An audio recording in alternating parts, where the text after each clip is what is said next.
Welcome to C110, the Hudson Sports Hub, and the Colbert and Cautela podcast.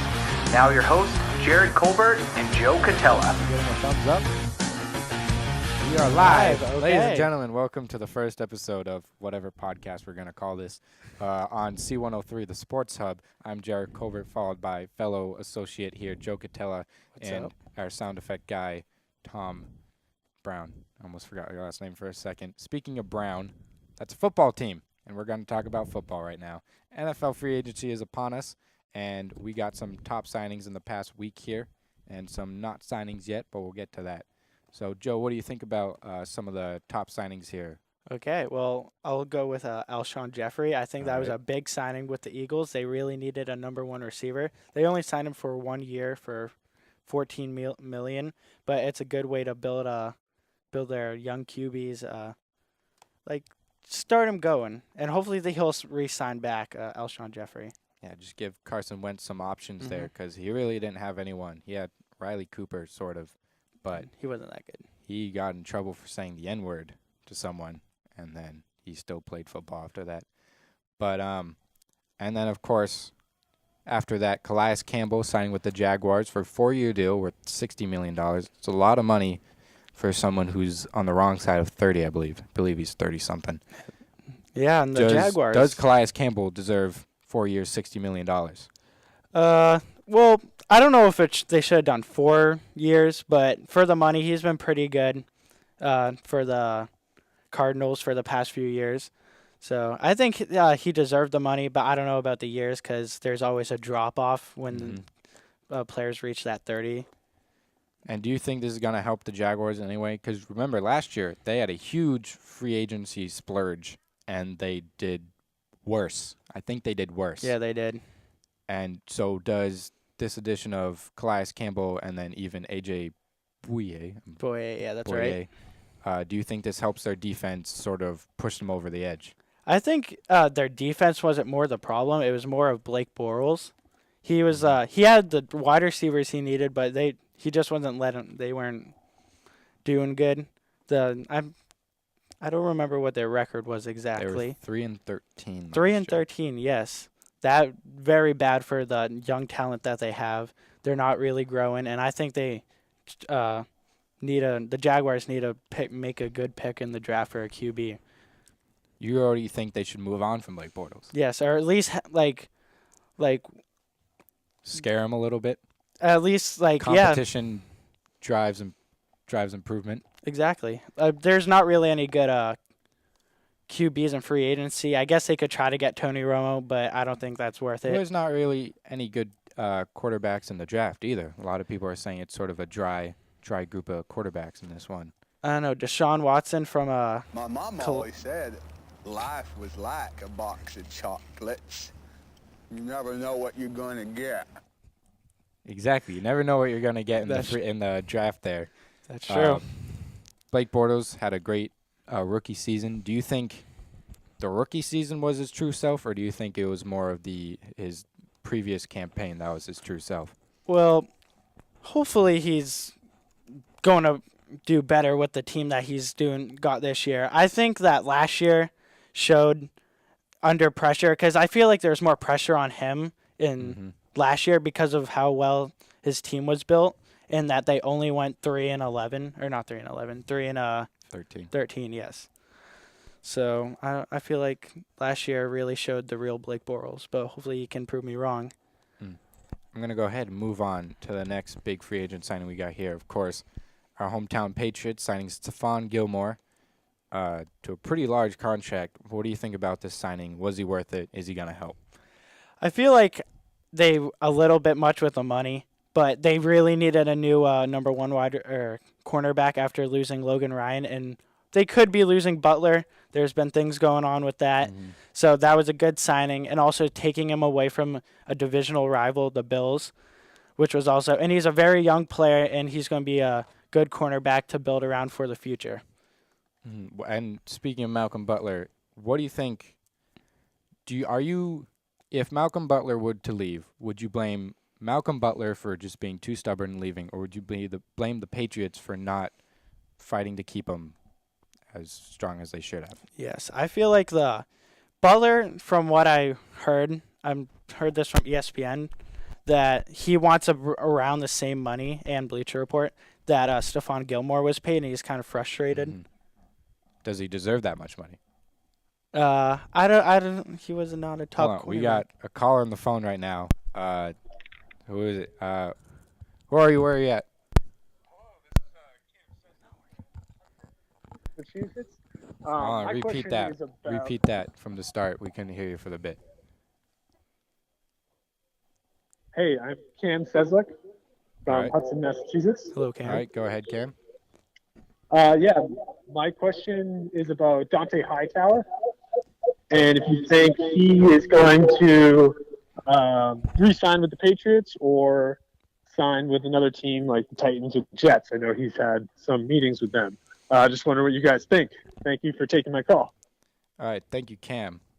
So yeah, what do you think about Dante Hightower? Where's he gonna end up? Okay, I think obviously I feel like the Patriots would be the best place for him. No, I'm also just saying that because I'm a Patriots fan. Right. But to win a Super Bowl, that's where he would want to go. But he's been he's been he's a young player, and he's gonna want to because you never know how long you have in the NFL because of all the injuries. It's a very hard hitting sport. Mm-hmm. So I think he might want to take the money. He said he would like a contract like Jamie Collins, the old Patriot, and Luke Kuechly, probably the best middle linebacker in the NFL. Right.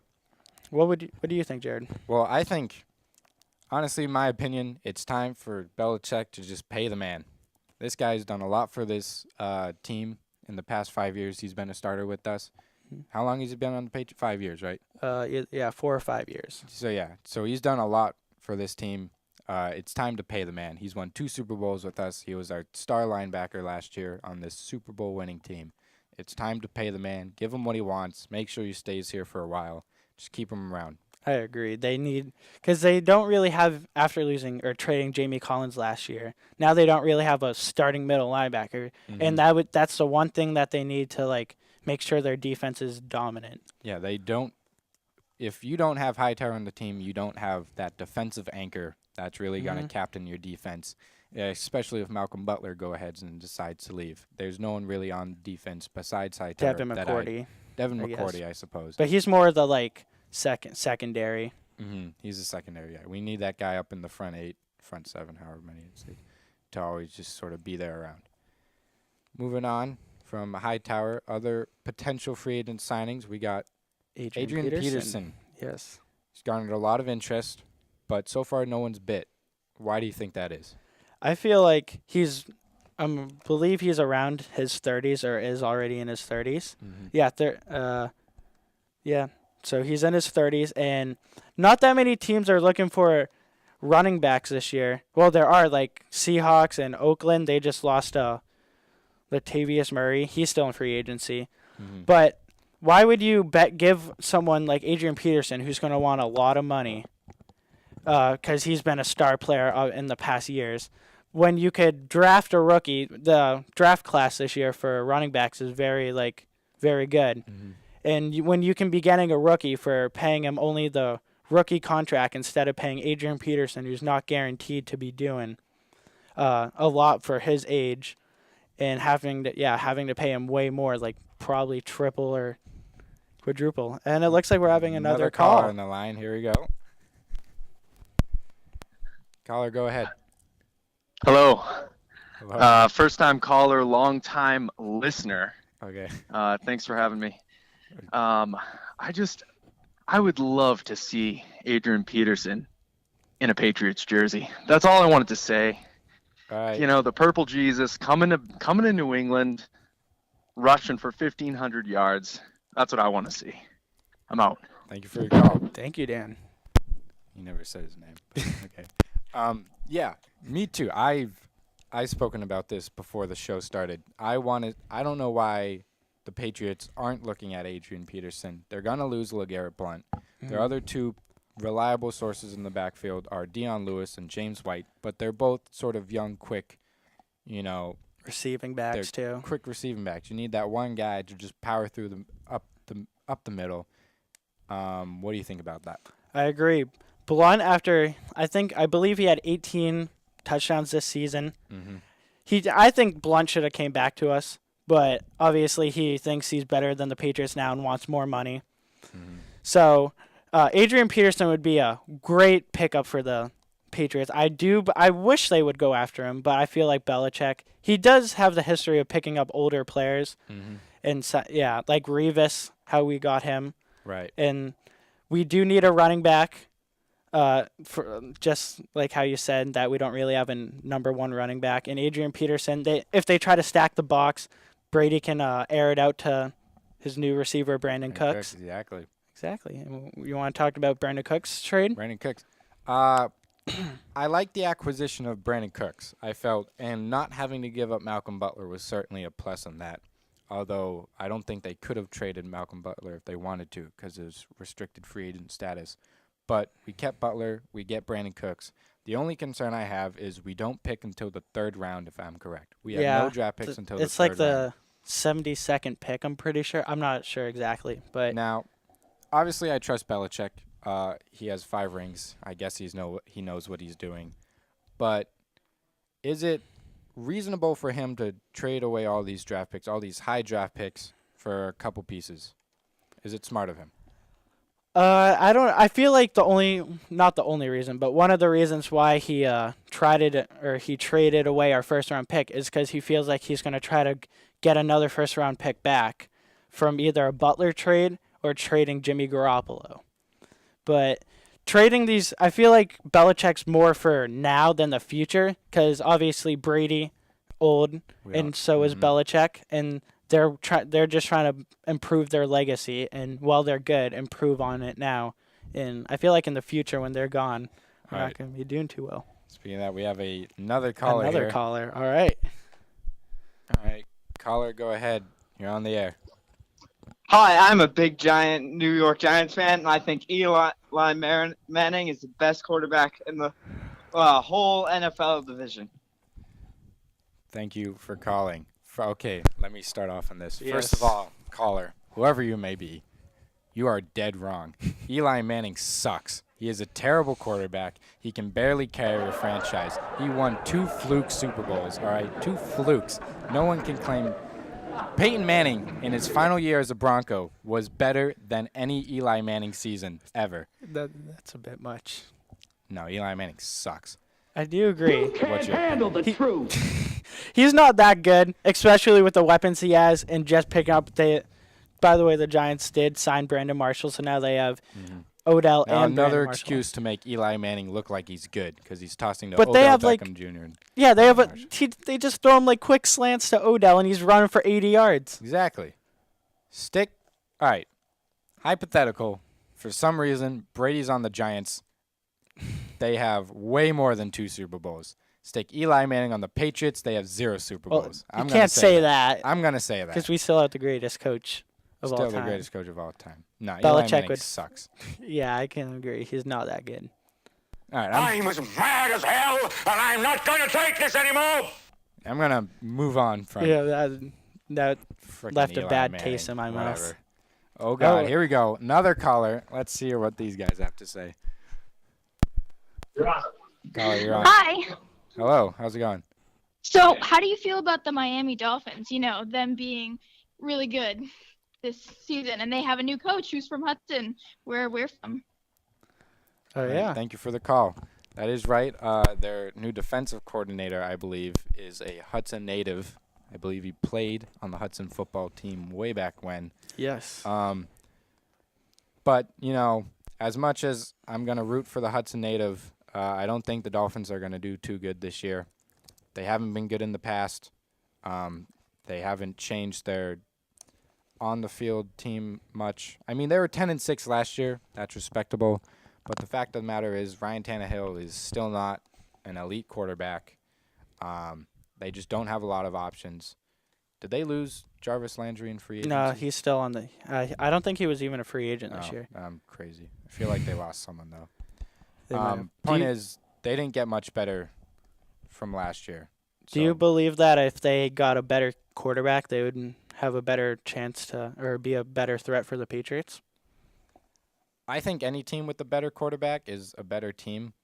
But, yeah, I think if they moved on from Ryan Tannehill and had a more reliable source at the quarterback position, I think, they might be a threat. Maybe. I don't know. We still beat them both games here in That's this season, true. right? But the last time they played them, I believe week 14. That may be wrong, but it was a very close game until the big Julian Edelman 76-yard catch for a touchdown with the big block by. Oh, that was awesome. Yes. By That was a very close game whatever though. it was. You're right. But we pulled out in the end. And also with their running back, he's a pretty young running back too. Jay Ajayi. Yeah, Jay Ajayi. After the Dolphins started him, he was probably the main reason why they went to the playoffs. Mm-hmm. Obviously, the Patriots, they're really good at taking away their team's number one weapons. Mm-hmm. So he didn't do that well. But while the Patriots are focusing on him, Jarvis Landry and their other wide receivers were having good games. All right, fair enough. So I think, the Dolphins, they'll do probably about the same. I don't see them doing better than 10-6, but at the same time, I don't see them going below 500. That's enough of the NFL for one day, I think. We're going to move on to the recent revealing of the March Madness bracket, Yes. NCAA Division I tournament. Joe, do you have any thoughts whatsoever about, who you think's going to win, who's favorable, any big upsets you have in mind? Well, I don't follow that much of basketball and college basketball, but what I do know is I know for a fact I will bet half of my money, not all of it, that Kansas is going to win everything. Kansas? All Yes. right, hold that thought for a second. We have another caller on the line. Okay. Go ahead, School caller. district to listen to the message. Well, We missed him. All right, that's a shame. Well, speaking of Kansas winning it all, I agree with that. I picked Kansas in my bracket to go all the way. I believe my Final Four was Kansas, Villanova. I had Notre Dame. That was probably stupid, but I had Notre Dame. They're a 5th seed. it's And not then I that bad. think- There's a lot of upsets during these tournaments. Anything can happen. And then I think I also had Kentucky in the Final Four as well. Yeah. Kentucky, they have some good. Oh, we have that caller back. Go ahead, caller. Hello. I just Hello. wanted to run this one by you. Mm-hmm. I've heard a couple times now this year that no team over a 9 seed has won. I was wondering if this could be the year. Do you see any Cinderella stories coming out that could possibly make it to the Final Four and maybe even win a championship? Thanks, guys. Mm-hmm. Thanks Okay. for the call. What do you I think, mean- Jared? It's always tough to see, lower seeds move on, make it to the Final Four. Like I said, I had Notre Dame as a 5th seed in the Final Four. I didn't have them in the championship. There aren't too many low-seeded teams that, could do good because if they're a good team, the committee's going to place them up high. So I don't really see, maybe Michigan State might have a run, but I don't see them beating out Kansas in their next matchup. Wisconsin has a good team, but again, then they'd have to face Villanova in the next round. I'm just trying to look at some other, teams here. Northwestern, this is their first ever NCAA tournament in school history. But then again, they'd have to face a number 1 seed Gonzaga in the next round if they move on. So all in all, teams can make runs. Like I wouldn't be surprised if, hold on, my thing's not scrolling here. Like Cincinnati, they're a 6th seed. I wouldn't be surprised if they made a run. But then obviously once you get further into the bracket, they're going to face tougher competition. And, skill and talent just going to beat them out. Yep, I agree. I feel like there won't be any upsets. Usually it's always the top 1 to 5 seed especially that just pull through in the Final Four. So, no, I do not believe there are going to be any upsets this year. I agree with that. Again, just looking at the bracket here, not a whole lot of lower seeds I feel I can pull through. I applied to the University of Rhode Island and got accepted there. Ooh. And they're in the NCAA tournament, so maybe that's a sign. Who knows? They're probably going to lose in the first round, though. You never know. Considering that our college basketball knowledge isn't that vast, we're going to move on to NBA basketball, specifically our hometown Boston Celtics. Currently in the 3rd seed, they had a bit of a slip on this recent road trip, but are they true contenders? I believe they are. I really wish they did something during free agency. Maybe picked up Jimmy Butler. You mean at the trade deadline? I mean, yes, trade deadline. That's what I'm going to say. I'm getting mixed up with NFL free agency. But, Right. yeah, they really need that big person to, like KD. They couldn't get him. But in the free agency this offseason, that would have been, like, a very good pickup to get. But obviously, they can't get him anymore. But without someone, just Isaiah Thomas being their number one guy, I feel like in the playoffs, if they're going to do what they did last year, just put 2 guys on him, body him up a bit, because in the playoffs, the refs let you play a bit more. I feel like they could be a contender, but it's not more. They're not going to make it past out of the East. Right. So if the season were to end today, the Celtics would be facing the Pacers in the first round. Pacers and Paul George, of course, a lot of trade rumors about Paul George ultimately stayed put. Would a team like the Pacers or, say, the Hawks or Pistons, would they cause trouble to the Celtics? The Celtics always have trouble with these teams, like the Hawks especially, and they always play these teams like they're very inconsistent when they play teams. Like this, it was the past week or two, they beat the Cavs and beat the Golden State Warriors, but then lose to the... They lost to the Nuggets. Nuggets, yes. Badly. And they're not a good team. The Nuggets are only 31-35 this year. They're not a good team. And the Celtics can't be losing to like really bad teams like this, because that'll just show that they have weaknesses. And with the Cavs, the Cavs had struggles recently. They are slipping a bunch. Not nearly as much as the Warriors without KD, though. But do you think the Cavs could slip enough, and do you think the Celtics could gain enough ground to actually grab the first seed? I don't know if the Celtics could get a number 1 seed. They would have to get on a big win streak again. The Wizards are on a 5-game win streak. They've been on a roll lately. So I feel like the Wizards could overtake the Cavaliers, but hopefully for Cavaliers fans, that if they keep LeBron James in and everyone just plays good, and they just need to clinch out for the rest of the season, hopefully get the number 1 seed. Speaking of LeBron James anchoring that team, do you see, especially the Celtics, can anyone beat LeBron James in the Eastern Conference Finals? Can anyone represent the East other than the Cavaliers? Well, I would like to say the Celtics, because they played them, and they did beat them this season just last week.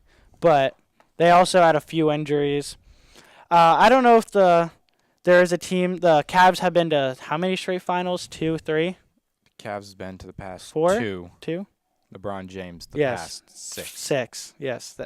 So I feel like the Cavs, with LeBron James, how high of a level he plays in the playoffs, he will not lose or at least in the Eastern Conference. Now heading over to the Western Conference briefly, Spurs and Warriors interlocked, separated by half a game for that first spot. Do you see the Warriors without KD falling enough that the Spurs are the first seed, and then potentially the Spurs representing the West? I can, because I know KD. There's still a few more weeks left for him, and the Warriors on a 3-game loss streak. Yeah, lose streak. So they only lost 14 games this whole season. So, and 3 of those just from the last 3 games. So obviously KD is showing that he was very important to the team. They will have him back by playoffs, I'm pretty sure. So that's a good sign. But I do believe the Spurs will overtake him. And it looks like we're getting another call. All right. Hello, caller. Hello. Hello. Hello. Hi, it's Buffy here calling in. Okay, Buffy. Just wanted to say that LeBron James is the best basketball player of all time, and thank you guys for talking about basketball, because it's definitely my favorite sport. Thank you. Bye. All right, thank you, Buffy. Again, people that have recently called in are kind of just making statements. Yeah, But not really you know a what? question, but LeBron James is good. Best of all time, that's still up in the air. Of course, Michael Jordan is probably the actual GOAT. But how do you...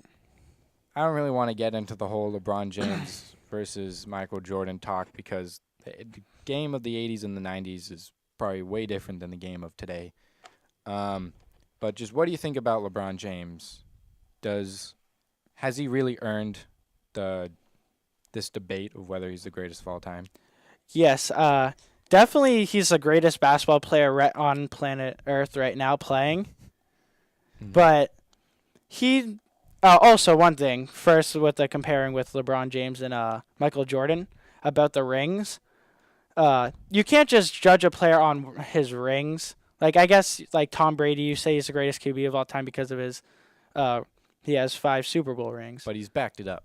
Yes, he has other evidence. You can't just bring up that just because LeBron James doesn't have the same amount of rings as Michael Jordan that he's not the greatest. But anyway, can you repeat your question again?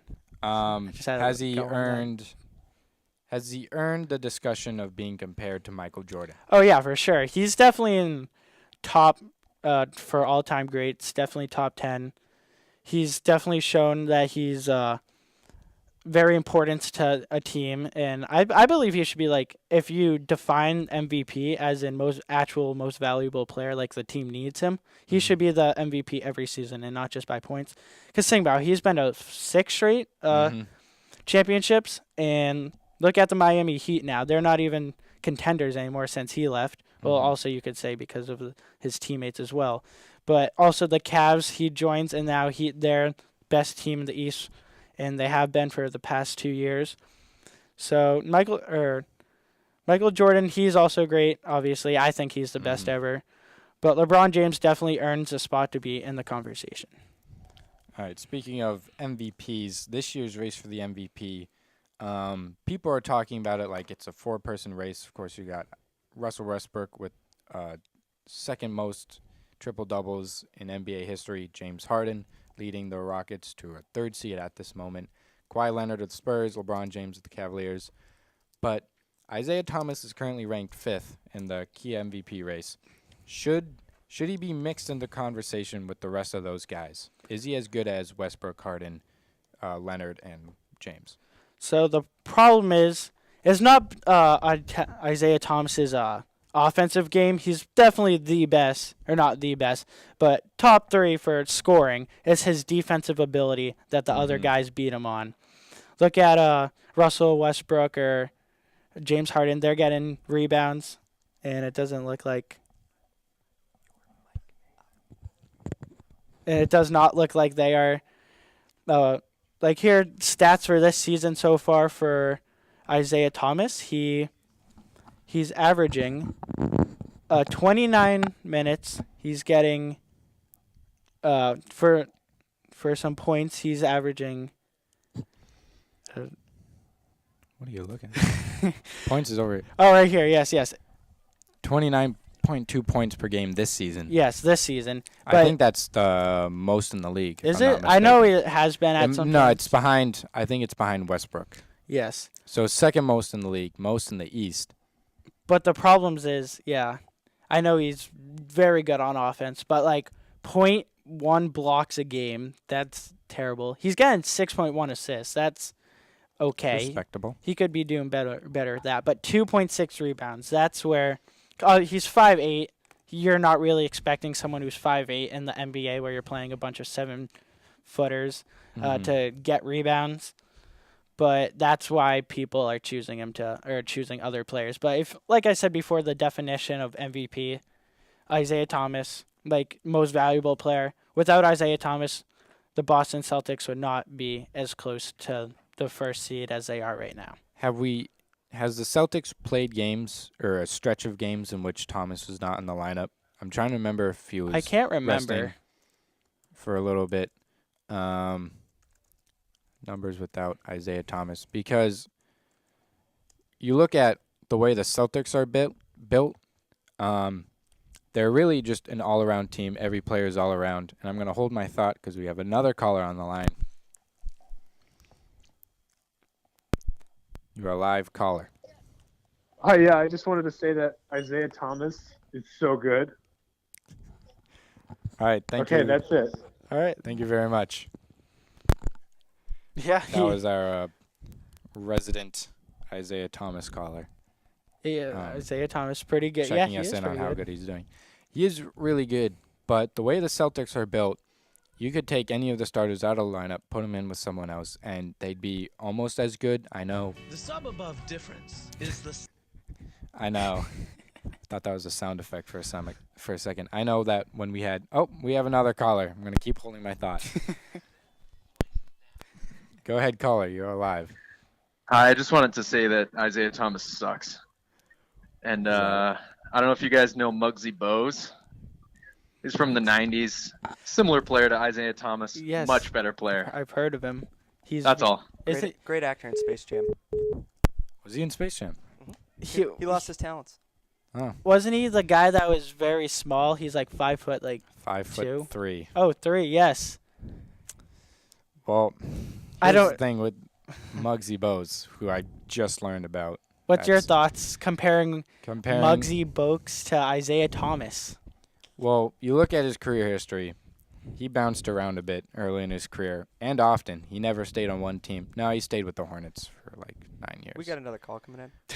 We have another call. Wow, the lines are just on fire today. Busy lines here for our first show. Go ahead, caller. Hi. Hi. Hello there. What do you think about the Deflategate?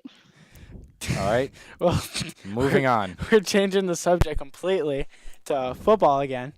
Do you want to? What's your thoughts on Deflategate? My hot take on Deflategate. And do you think it's over completely? I do think it's over. You know why? Because Tom Brady served his suspension. We didn't use our draft pick that year, and then Tom Brady went on to win a Super Bowl. That's when it was over. Did you know that we also lost a 4th round pick this year from Deflategate? Great. So when the draft is over, Deflategate's officially over. I never want to hear that term again. Whoever called, I know exactly who, but whoever called, go to a place that I'm pretty sure I can't say on radio. All right, now I'm looking at Muggsy Bogues. All right, back to basketball. Numbers by here. the way, it's Bogues. Bogues? Yeah. Okay. He said Bose. The caller said Bose. Yeah, but can't you read? Isn't there a G in there? Well, I thought it was silent. Though. There's a a G in bunch the of word though. That's silent. Foreign NBA talent, so you never know. It's not Kristaps Porzingis. It's Kristaps because they pronounce it differently. Yes. Point is, I'm looking at Muggsy Bogues' numbers. He didn't have nearly as many points per game as Isaiah Thomas. He peaked with 11.1 points per game in the 94-95 season. So now I take this as a personal insult to compare him to compare Isaiah Thomas to Muggsy Bogues, because clearly he didn't have nearly the same impact on his team as Isaiah Thomas is having on his team right now. I agree. He did. Does he have better defensive stats than Isaiah Thomas? In 1 year, he peaked at 4.1 rebounds per game. He had 2 seasons of averaging more than 10 assists per game. So he seemed more of a playmaker. He's seen more of like a Rondo type figure in Isaiah Thomas's body. But that caller needs to educate himself. I'm just saying Isaiah Thomas is better. He knew who Muggsy Bogues was. I didn't, so I guess pretty smart of him. I just heard of that guy actually like 2 days ago. Oh, wow. Where is he now? He's the Charlotte Hornets ambassador, participating in the team's rebranding. Did you just say Charlotte Hornets? Did I? You said the Charlotte Hornets. Yeah. So that's not what they're called. I'm sure that's one of many mistakes we've already made on this show. But yeah, I don't see how anyone could compare the career that Isaiah Thomas is putting together so far to this Muggsy Bogues. They're just comparing him because he's small, which is, I suppose. But I guess that makes Isaiah Thomas all that much better. If the only other, well, not the only other, but the other short person in the NBA had a career where he averaged 11 points per game and 10 assists per game, and that's it, then Isaiah Thomas scoring 30 points per game in a season, is that much, better for a person of his stature. I think that's it, right? We're closing out. Yeah. Not a lot. I never started a stopwatch for this, but I think we're good to go. Unless we have any last-minute calls, none coming in. I'm going to keep talking for like 5 seconds, so all right. Do you want to keep talking in? Any final thoughts? I have a final thought. Final thoughts as the band plays us off the stage. Oh, we can totally play this song. This is one of ours. But this is cool. But final thoughts, Hightower's going to re-sign with the Patriots. The Patriots are going to win another Super Bowl. Kansas is going to win the NCAA tournament. And the Celtics are probably going to lose in the playoffs at some point, hopefully deep into the playoffs. Yeah. I wish we got to this topic. I completely forgot about it. No team should get Tony Romo. Don't think about it. He's bad. Anyone on the Cowboys is bad. There are some desperate teams out there, I think. The Cowboys are bad. If Mike Glennon can get $15 million per year, Tony Romo can get himself a paycheck too. Cowboys are bad, and they're overrated. Their offensive line's good. Ezekiel Elliott was not good. He was pretty good. Dak Prescott was actually pretty good. But when you give him 5 seconds in the pocket, he's going to make good reads. I think Tom Brady, if he had that, he could be putting up historical numbers. Cowboys are not good. Their defense was exposed by the Green Bay Packers in the playoffs. I wish we went more into this, but we can talk about it. No, I think that's just your personal vendetta against the Cowboys, who went 13-3. Very overrated team. They did lose in the playoffs. I guess that just shows their first game in the playoffs. Divisional round. They have not won. They only won 2 playoff games and 2 playoff games in 21 years. I think with such a young core, they definitely have room for improvement. And that's the final thought that we're gonna end on. Cowboys suck. Thanks, Joe.